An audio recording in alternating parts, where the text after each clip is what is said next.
Alright, g'day again. Okay, had this Ford back in the shed the other day. I've had this noise, sort of a squeaky rattle bump sort of noise. Yeah, it's hard to describe. And I was certain it was coming from the front end, and I'd been under there. I've been chasing this noise for months. And because I've just about replaced everything under the front end, it's all pretty secure, and I had actually found a ball joint that had movement in it, not a lot, but so I replaced that ball joint, made a video about it too. But anyway, still chasing this noise. It still wasn't handling very well. I wasn't steering very well. And so when I had it in the shed the other day, had it jacked up, I found that there was a tiny bit of movement in the wheel bearings, so like it was only not even a quarter of a turn. It was bugger all that I tightened it up. So yeah, that was on both sides. And but then what I did was I swapped tyres from front to back. I got different tyres, and well, both of them were sort of fairly cheap. Yeah, had to do that like recently. Just haven't had money to buy anything decent. But anyway, the front's a Kumo's. These were on the rear, and so after tightening the wheel bearings a little bit, I swapped the tyres front to rear. This is what I had on the front. Zetum, cheap shit, unknown brand. And the reason why I swapped them is because of the ball joint. We'd got wear on the inside, on the other side actually. And so I sort of thought that might be affecting the steering, so I was swapping front to back. And straight off, it's just made an amazing difference. The car's behaving itself again, steering properly. And I said, although we've got that little bit of wear on the inside, I think it's basically just the tyres themselves. They're just crap. It's like, I just went up the garage to get some brake fluid for the bike, and I got a hill start coming onto the highway up there, and yeah, never had an issue with it before, but today, yeah, as soon as I barely even touching the pedal and it's just spinning, there's just basically no grip in these tyres. They're not old, they'd be less than a year old. They're just shit. As I said, the Kumo's never did that, never had that issue. The Kumo's have been on there for 2 years now, I think. As I said, they were on the rear, and I never had this spinning issue. And yeah, so I've come to the conclusion that the whole of this issue over my steering was the friggin' tyres. They're just crap. And when I first got this car, I had a few more dollars to spare at the time, and I had Pirellis all the way around, and the car was just beautiful to drive.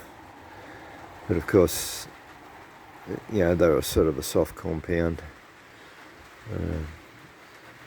good grip and everything, but they didn't last long. I wore them out in about 2 years. But yeah, the car's never been the same since I took the Pirellis off. It's never felt that good to drive since, So yeah, your tyres just make a huge difference. But getting back to this noise, this is a funny thing with this car.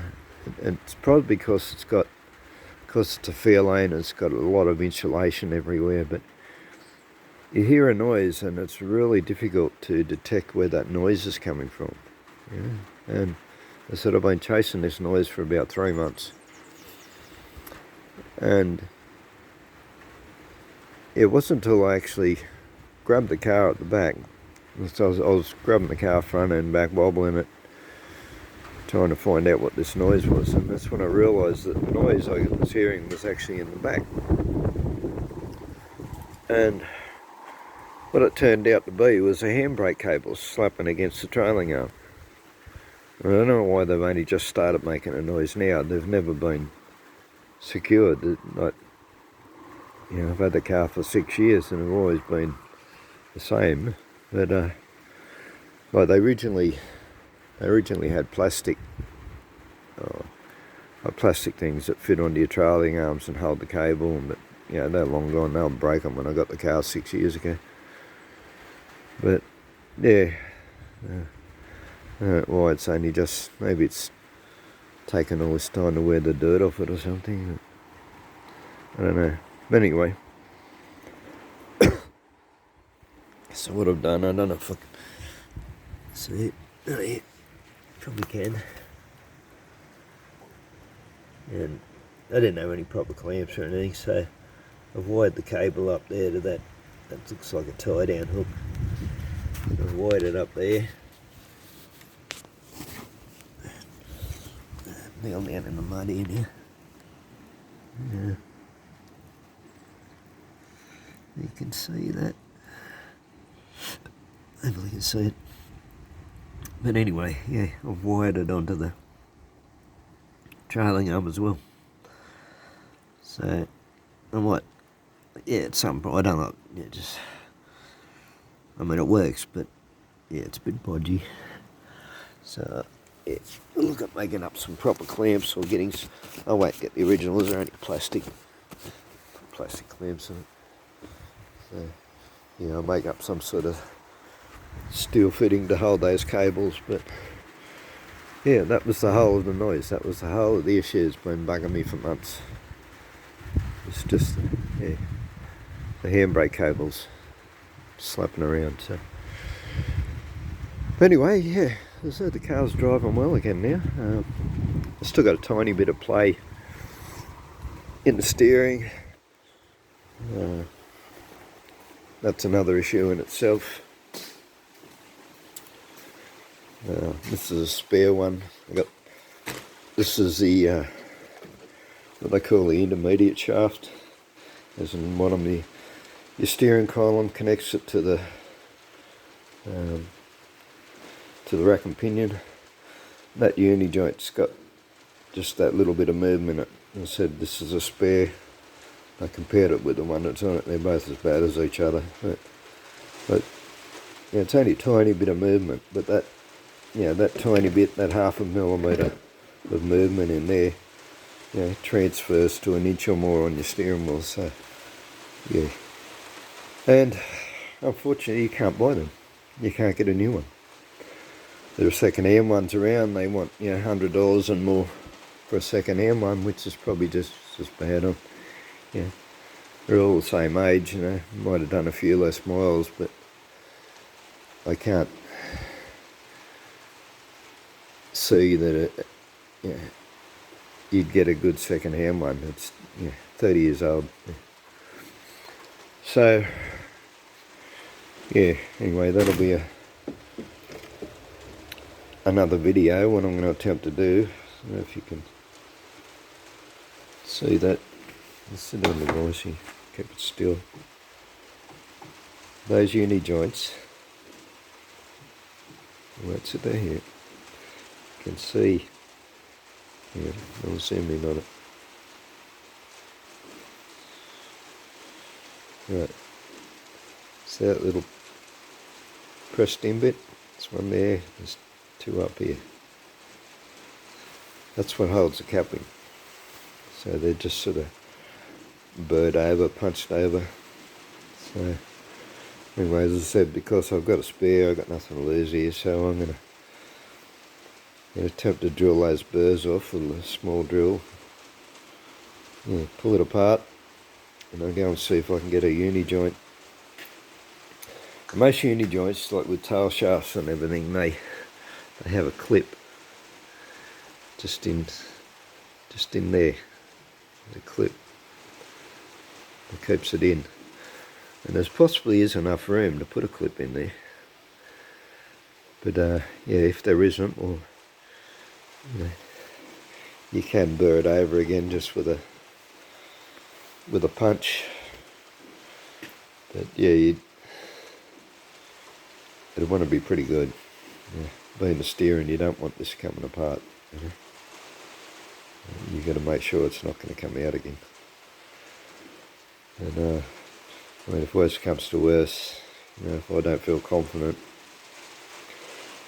if I can get a new uni joint and I don't feel confident about assembling it myself, I can take it in the engineers, get them to do it, and that way, yeah, it falls back on them, not on me. So, but anyway, that's another issue. And but yeah, just wanted to comment on how much of a difference your tyres make. We had a Camry, I think it was. It was making a noise in the rear. Yeah, making a hell of a noise, and it sounded just like a wheel bearing. And I was positive that it was a wheel bearing. And so much so that I went out and bought a new wheel bearing. And then when I went to put it in, I found there was nothing wrong with the old one. And it turned out it was the tyre. The tyre was making noise. It was, and they weren't even cheap tyres. We never put cheap tyres on the Camry because that was a family car. Yeah, just goes to show. Anyway, rambled on enough. I've got this issue now, this white brake issue. I have started making videos on that. But yeah, they're going to be a little while coming. I'm going to have to edit a few of them together. Okay, thanks for listening to my ramble, and we'll catch you again. Bye.